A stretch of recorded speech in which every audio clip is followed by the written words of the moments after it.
The first morning Olivia Bennett officially ran the company. She walked into the operations center and saw a man asleep at his desk. His head rested on his forearms, surrounded by 24 monitors alive with scrolling alerts. She did not ask questions. She did not check the screens.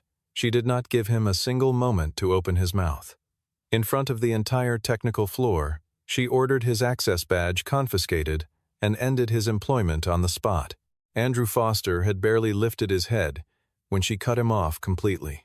Only hours later, as the payment infrastructure began collapsing layer by layer, would Olivia understand that the man she had just fired was the only reason the company had survived the previous 48 hours. Aurelius Pay was not a company where a few slow minutes were a minor inconvenience.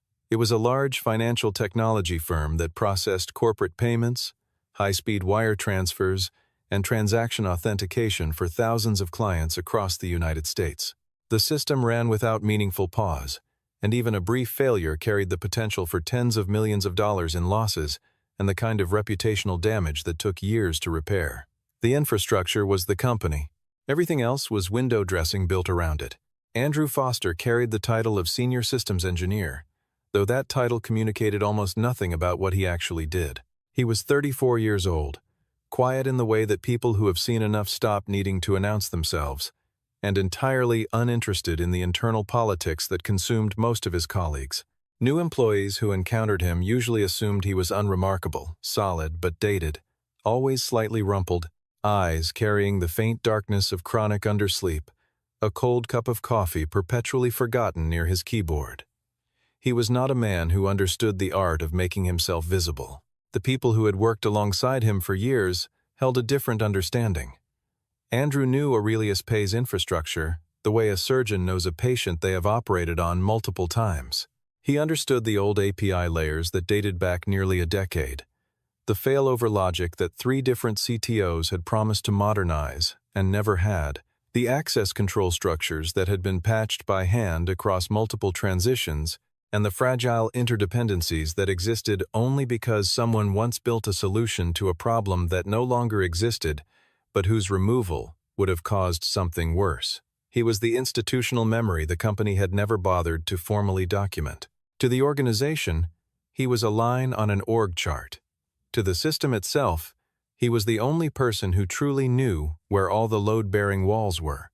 Outside the office, Andrew was the sole parent of Chloe Foster, a 7-year-old who was quiet and perceptive, old enough in her manner to occasionally unsettle adults who expected children to be simple. His wife had died several years earlier after a prolonged illness.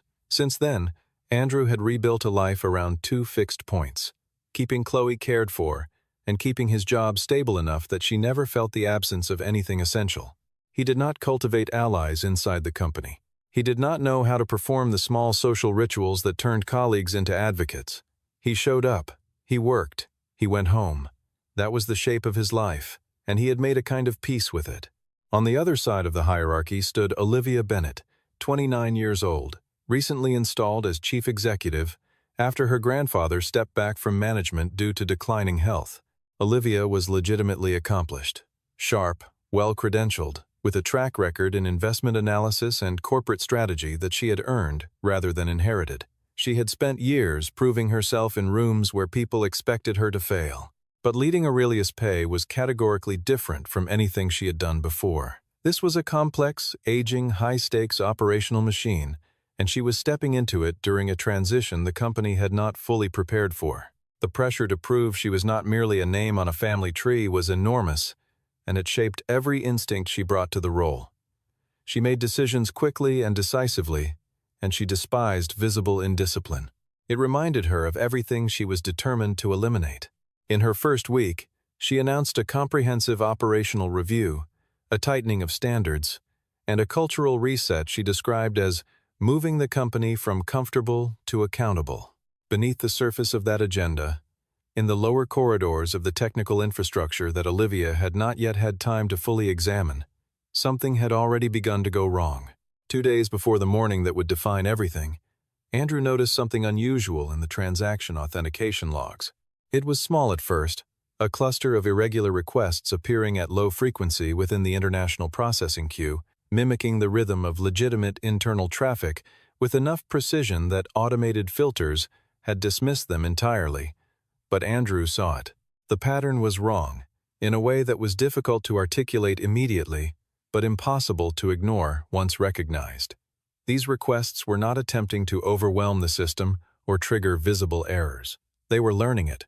He traced the activity backward and identified a deliberate, methodical intrusion. Someone had obtained access to a secondary service at the edge of the architecture, a low-priority authentication relay that handled a narrow subset of cross-border payment verifications. From that foothold, they had been quietly probing deeper, testing what the relay could reach, establishing a path toward more central systems. Their goal was not immediate destruction. They were waiting for the right moment to intervene in a high-volume processing window, redirect funds, or disable the reconciliation mechanisms entirely. Andrew escalated through his direct manager. The manager, acutely aware of how poorly timed a major incident report would land the day before a new CEO took the helm, asked Andrew to continue monitoring and avoid creating alarm before anything was confirmed. The message, politely delivered, was essentially a request to stay quiet and hope the problem resolved itself. Andrew did not comply in any meaningful sense. He began building temporary isolation barriers around the segments he had identified as compromised. He constructed manual redirect layers to absorb suspicious traffic without triggering visible failures. He hot-patched individual nodes, working through the architecture the way someone shores up a sinking structure not with blueprints and proper materials, but with whatever was at hand, done with enough care to hold. The difficulty was that the infrastructure was ancient in technology terms, accumulated through years of partial upgrades and emergency fixes, and there was no safe way to take it offline and clean it. Keeping the company operational while defending it simultaneously meant working without a net on a live system with no margin for significant error. The 48 hours that followed were the kind of sustained endurance that most people never experience. Andrew barely left the operations floor. He drank whatever coffee was available, ate from vending machines, and changed his shirt in the technical staff bathroom near midnight. His colleagues saw him there continuously, registering his presence the way people register a familiar fixture, assuming he was managing a routine escalation. Nobody understood the scale of what he was actually doing. Andrew was not patching a bug. He was keeping an entire system alive through sheer will, experience, and the kind of institutional knowledge that cannot be transferred in a briefing. Late in the second night, he discovered something that shifted the situation from serious to existential. The attackers had embedded a delayed activation mechanism inside the core processing cluster, a dormant trigger that would remain invisible during normal operations, but would fire automatically if anyone performed a standard system. Restart. Under ordinary circumstances, a restart was routine maintenance, used constantly to clear memory accumulation and resynchronize services. If anyone performed that restart without knowing about the trigger, every temporary defensive layer Andrew had built would collapse, the dormant pathway would open, and the attack would enter its active phase. Andrew wrote it all down. He built a file of technical notes, time-stamped log summaries, patch annotations, and explicit warnings. He intended to deliver them directly to executive leadership in the morning, regardless of what that required in terms of bypassing normal channels. He was going to make someone understand, but the body has limits that override intention when pushed past them, and Andrew had been running for nearly 2 full days without real sleep. Sitting before the running log display, waiting for the morning shift to arrive, he put his head down for one moment and did not come back up. Olivia arrived at the operations center at 7:45 as part of a self-directed tour of the company's critical infrastructure. She wanted to see the organization without filters, without the prepared presentations department heads would have assembled for a formal walkthrough. She walked through the cold, brightly lit floor, past rows of monitors and tired engineers finishing overnight shifts, and stopped when she reached the center console. A man in a wrinkled shirt was asleep at his desk.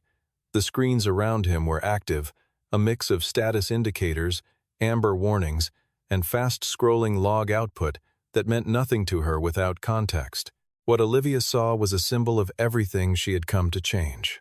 A person sleeping at the most sensitive station in the company's infrastructure was an indictment of the culture she was inheriting: careless, unaccountable, self-satisfied. She did not pause to interpret the monitors. She looked at the badge holder on the desk, read the name, and called it out clearly. Andrew jolted upright. For several seconds, he was genuinely disoriented, head heavy, eyes dry and painful, ears filled with a low ringing as his body fought back toward consciousness. He had not yet fully located himself when Olivia spoke again, and the words landed with a sharpness that cut through the fog. This company does not pay anyone to sleep on the job. Every engineer in earshot stopped moving. Andrew steadied himself, recognized the woman from the company announcement he had seen the previous week, and understood immediately what he was dealing with. He spoke before she could continue. "You need to hear what I have to say about the core payment cluster. Please don't." Olivia cut across him without hesitation. "I don't need to hear anything on my first morning. Security, collect his access card. HR, initiate termination immediately." Andrew looked at her not with fear, not with desperation, but with the specific urgency of someone watching a preventable disaster approach. He tried once more. "If someone restarts the system," Olivia had already turned her attention to the security officer moving toward him. "I've said everything I'm going to say." The room stayed silent. Several engineers who had been on shift for hours, who knew Andrew had been there nearly the entire time, said nothing. Speaking against the new chief executive in her first hour would have been a professional act of extraordinary boldness that none of them could bring themselves to perform. Andrew removed his badge slowly, without argument. He did not raise his voice. He did not list what he had done. He asked for nothing. Before he walked out, he looked at a younger engineer named Daniel, standing nearby, and said 4 words clearly enough for several people to hear. "Do not restart it." Someone thought he was being dramatic. Someone else assumed it was the bitter parting remark of a man who felt wronged. Olivia did not register it as anything meaningful at all. She had already filed the morning as a necessary act of leadership, the first clean signal that the era of comfortable negligence was over. Andrew left the building at the pace of a man with nothing left in his legs. He had not been given a single opportunity to share what he knew. He did not know whether the warning he had managed to leave behind would be enough. After Andrew left, the operations floor continued functioning. The dashboards looked manageable from a surface reading. The isolation layers he had installed overnight were quietly absorbing irregular traffic, keeping the most sensitive processes stable in a way that was invisible unless you understood what you were looking at. To Olivia and the supervisors joining her morning briefings, the system running normally in Andrew's absence seemed to confirm the logic of the decision. If nothing had broken yet, there had been nothing urgent to begin with. She moved through her scheduled meetings with focused energy, outlining expectations for each department head in language that was precise and unambiguous. She talked about accountability, structural efficiency, and cultural transformation. Some people left those meetings feeling energized. Others left with a formless unease they could not articulate. Nobody in those rooms had a clear enough picture of what Andrew had been doing to know how to interrupt her. In the technical department, the atmosphere was heavier. A few engineers who had worked alongside Andrew for years were quietly furious and equally powerless. Some of them had already opened the internal repository folder where he had stored his working notes. The files were dense with technical shorthand, written in the compressed language of someone working at speed, without time to format anything for an outside reader. There were warning annotations, patch references marked with notations specific to Andrew's own documentation system, and several explicit flags that stood out even to someone who only half understood the context. Nobody there had the full picture. They each had pieces, and the pieces did not yet form something actionable. Shortly before noon, a processing cluster began showing elevated latency. Transactions backed up in the queue, taking several seconds to clear instead of fractions of a second. The on-duty supervisor, recognizing familiar patterns of congestion, made the assessment that a service restart would clear whatever memory buildup was causing the slowdown. It was a standard tool he had used dozens of times. As he prepared the command, Daniel hesitated. "He told us not to restart it," Daniel said, quietly enough that it almost was not said at all. The supervisor's expression flickered with impatience. "He's been terminated." That settled it. In the practical logic of institutional hierarchy, a dismissed employee's final words carry the approximate weight of a stranger's opinion. The restart command executed. Andrew reached home in a state that was somewhere between conscious and not. His phone had accumulated messages from work contacts he no longer had standing to respond to, and he left them unread. He found Chloe at the kitchen table working through arithmetic problems with focused seriousness. He managed something close to a smile, and then the sofa claimed him. He did not take off his jacket. He placed the open laptop beside him, its screen still cycling through remote monitoring displays, and was asleep before he had decided to be. The restart executed at 12:47 in the afternoon, during the early peak of the business day's second trading window. In the first minutes, there was a misleading improvement queue times dropped, congestion patterns smoothed. The supervisor exhaled. Then the authentication tokens went asynchronous. It happened in waves. The first sign was a cluster of transaction sessions, reporting unexpected state mismatches, payments showing as uninitialized, as if they had never begun. The token synchronization service lost its connection to the primary routing pathway the moment the restart cleared the memory state where Andrew's temporary logic had been running. The isolation barriers collapsed. The dormant trigger fired. What followed was quiet, technical, and deeply frightening to anyone who understood the numbers on screen.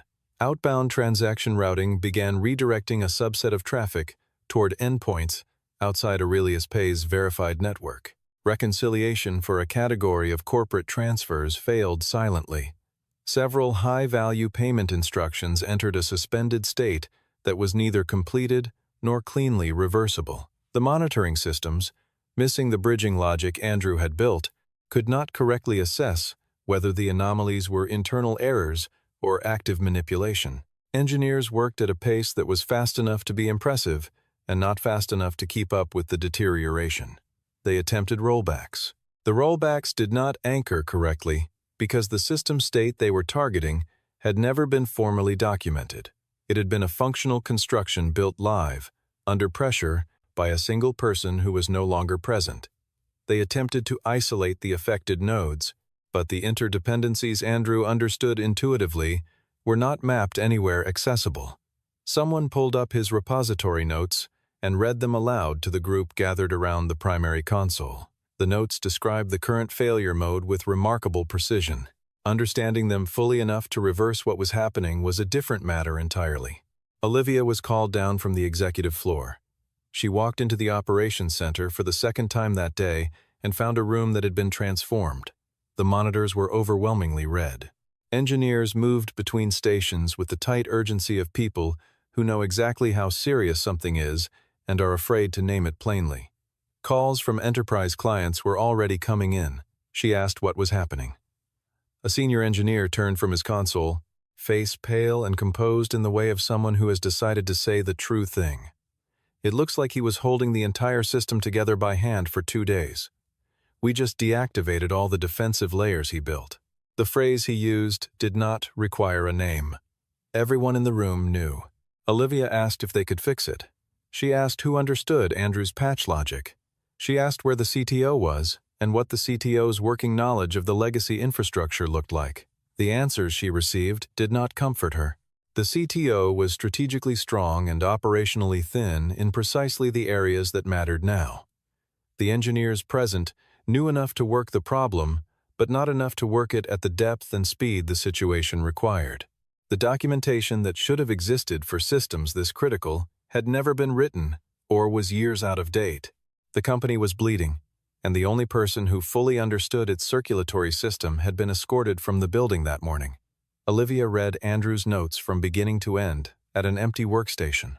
In the repository folder Daniel had flagged, there was a consolidated log file, time-stamped patch notations, and a plain-text summary written like field notes by someone who had not expected to have time to revise them. At the bottom of the final page, in a font size slightly larger than the rest, was a line that had evidently been added last. If I am no longer available, do not restart the core services under any circumstances. This is not a performance issue. This is a staged attack waiting to be triggered. Call me first. He had left a phone number. Nobody had called it. The engineers around her were doing their best work, and their best work was not going to be enough, and they all knew it. Olivia closed the file. She sat for a moment with her hands flat on the desk. The feeling arrived and would not be briefly processed and set aside. She thought about the morning Andrew's face when he tried to speak, the specific urgency he had been carrying. She had not misread it as insignificant. She had dismissed it before reading it at all. She had been so certain she understood what she was looking at that she had refused to look. She asked HR for his home address. The file was sparse, and it took several minutes of searching through emergency contact records before a current address was confirmed. She called 3 times. The phone rang without answer each time. His body, she understood, might genuinely be unable to hear it. She picked up her keys, walked to the parking structure, and drove herself to the address on the screen. The building was in a quiet, ordinary neighborhood, older construction, a place where people lived rather than performed living. Olivia stood briefly outside her car, registering the gap between where she had spent the last several hours and where she was standing now. Then she walked to the apartment door and knocked. No answer.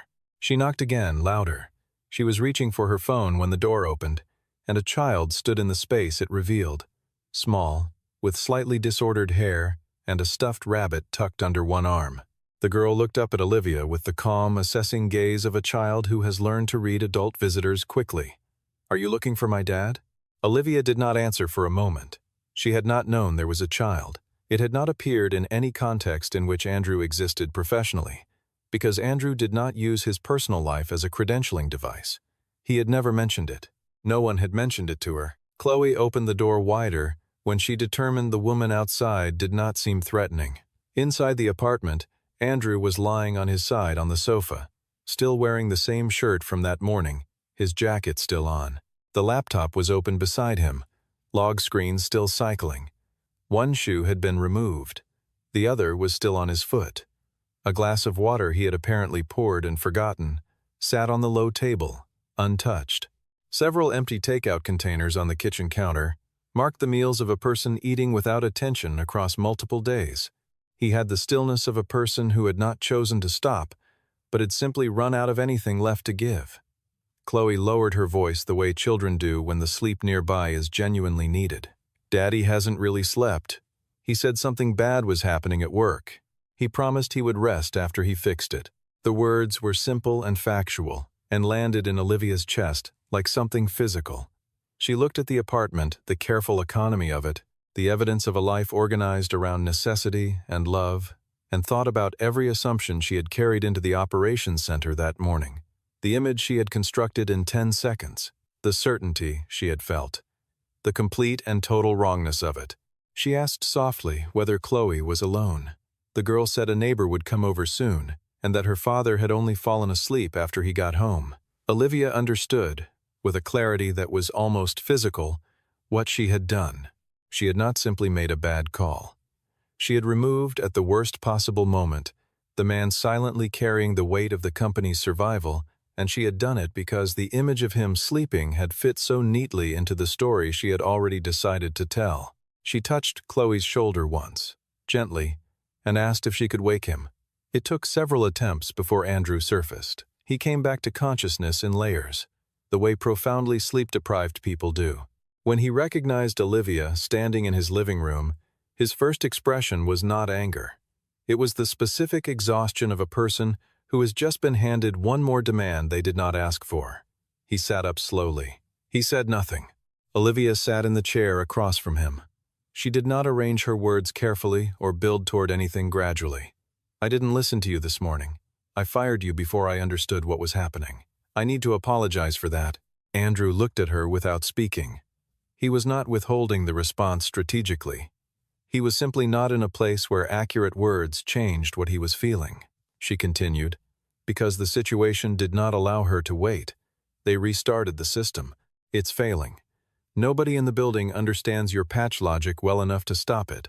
Andrew closed his eyes for a moment. Not shock. Just the particular heaviness of being right about something you had hoped not to be right about. He reached for the laptop and pulled up the remote monitoring interface. The metrics loaded, and he scanned them for less than 60 seconds before setting the laptop back down. The numbers confirmed what Olivia's face had already communicated. He did not stand up immediately. He looked at Chloe first, asked whether she had eaten, whether she had finished her schoolwork, whether Mrs. Harmon from down the hall had confirmed she was coming over. Chloe answered each question with the composed patience of a child who understood that her father was being asked to go back to something difficult and was not going to make it harder. She said yes to all three. Something passed between them that did not require words. Then he looked at Olivia. "I'm going back because if the breach completes, real people, customers, businesses, workers who depend on those payment systems will pay for mistakes that belong to this organization. That's the reason. Not the apology, not the job." He stood, changed his shirt, said a quiet word to Chloe, picked up his laptop and jacket, and walked to the door. He looked back at his daughter once. Chloe waved with the stuffed rabbit's paw. Andrew almost smiled. Then they drove back to headquarters in silence. When Andrew walked back into the operations center, the room changed in a way that was not quite describable, but was immediately felt by everyone present. Not celebration, something closer to the specific relief of a group of people who have been managing a problem beyond their capacity and have just seen the person with the relevant capacity come back through the door. He did not acknowledge the shift. He moved directly to the primary console, took the seat someone vacated without being asked, and began a rapid assessment of current system state. He asked for full log access, current architecture diagrams, and a verbal summary of every intervention the team had attempted since the restart. He listened without interrupting. When the summary finished, he was quiet for approximately 8 seconds. Then he started distributing the work.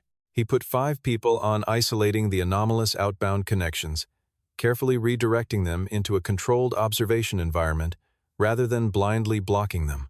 He sent 2 engineers to construct a mirror pathway tracking exactly where redirected transaction data was being channeled. He asked a 3rd group to prepare a controlled failover for the highest value processing queue. He asked someone from the legal team to contact the 3 largest enterprise clients with a scripted message acknowledging a temporary technical issue without triggering contractual escalation clauses. He asked one person to do nothing except record every command he issued, in order. The distribution of the work was its own kind of demonstration. Andrew was not performing mastery. He was executing a plan he had been developing mentally for 48 hours, adapting it in real time to a situation that had deteriorated further than he had hoped. He understood the system the way only continuous, intimate contact produces not just how it was designed to function, but how it had evolved into something different from the design, and what that evolution meant under stress. Over the following 90 minutes, the bleeding slowed.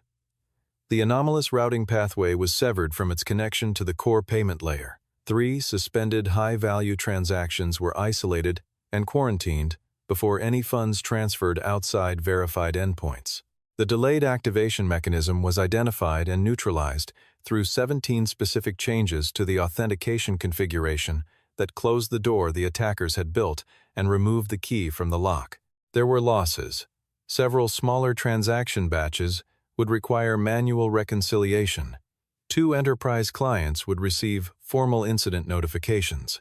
The security audit that followed would be extensive and expensive, but the catastrophic outcome, a large-scale diversion of corporate funds, followed by public disclosure of a failure of that magnitude, had been averted. When Andrew confirmed that the authentication layer had restabilized and the intrusion pathway was permanently closed, the room released a collective breath. Olivia, who had stood at the edge of the working area for the entire duration, felt the tension leave her in a wave that was almost dizzying. The emergency review was called within the hour. Department heads, the CTO, and the board's technical liaison gathered in the main conference room. The incident report was presented in full. Andrew had detected the intrusion first, 2 days before anyone else. He had reported it through proper channels and been effectively told to wait. He had worked for 48 hours to hold the infrastructure together. He had been terminated before he could brief the incoming CEO. His explicit warning had been dismissed after his dismissal. The restart had been performed, and the result had been exactly what he predicted. Several people in the room began reaching for the careful language organizations produce when they want to distribute responsibility broadly enough that no single failure point becomes too visible. Process gaps, communication breakdowns, understandable given the circumstances of the transition.